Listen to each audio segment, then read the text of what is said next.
Hello, everyone. Hope you had a great holiday and happy new year to anyone that cares.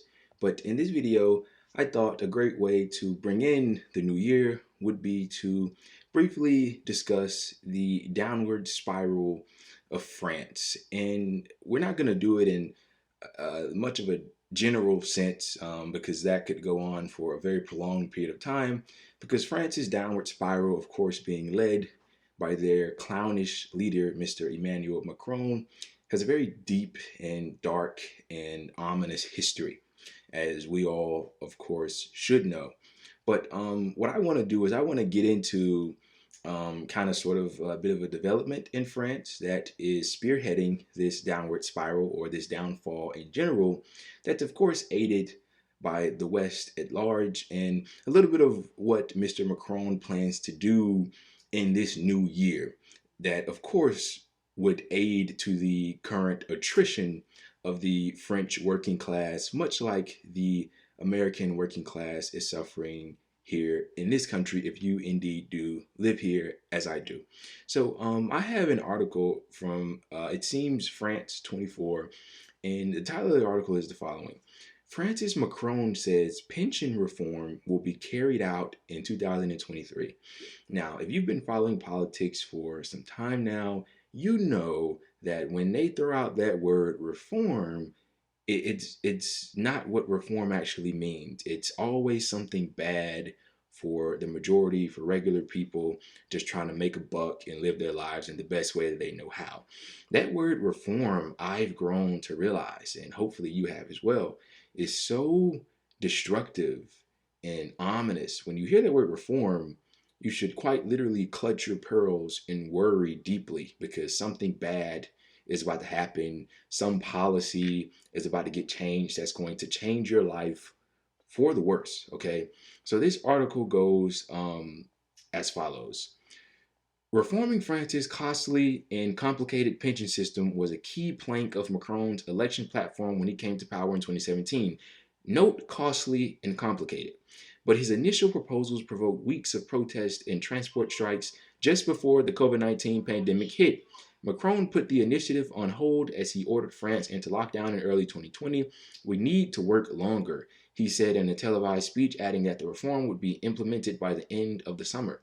Macron, who won a second presidential mandate in April but lost his outright majority in parliament in June, making it tougher for him to implement reforms, urged the French to be united. Macron has long made it clear he wants to raise the retirement age, but this has already met fierce resistance from unions.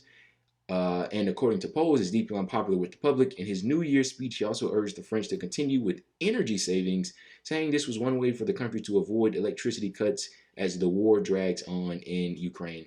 So we'll get to Ukraine and the energy savings and the cost of energy going up in France and Europe at large as a result.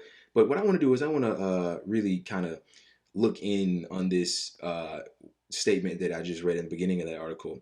And I'll just gloss over it very quickly. Reforming France's costly and complicated pension system. So I want to really hone in on that word costly. You know, when it comes to me and you and your grandmother and all regular working people in countries that have been neoliberalized, anything that is to your benefit is always costly.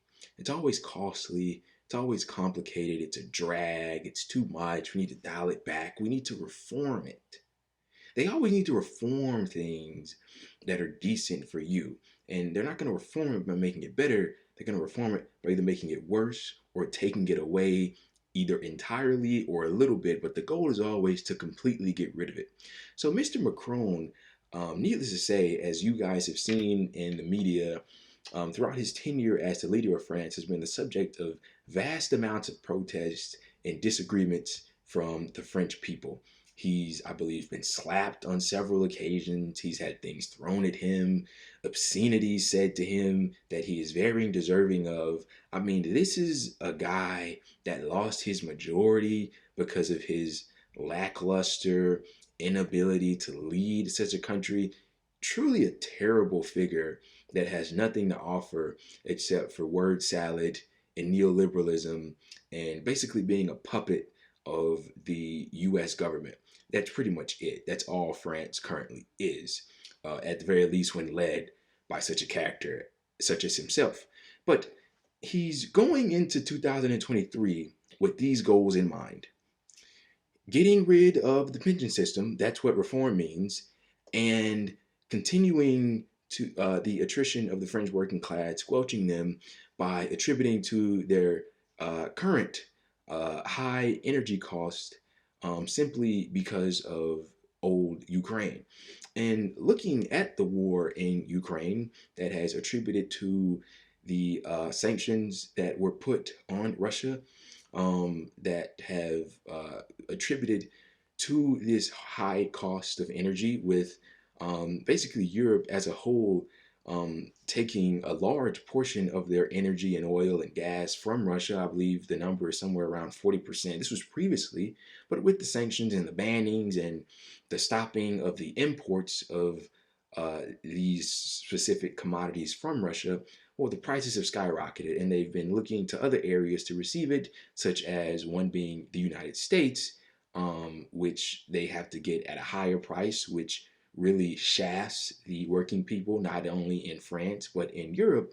But obviously, leaders like Macron, it's not on their agenda to fix these problems or to ease the suffering. No, they want to continue it. They would like to prolong it, but of course, make it even worse.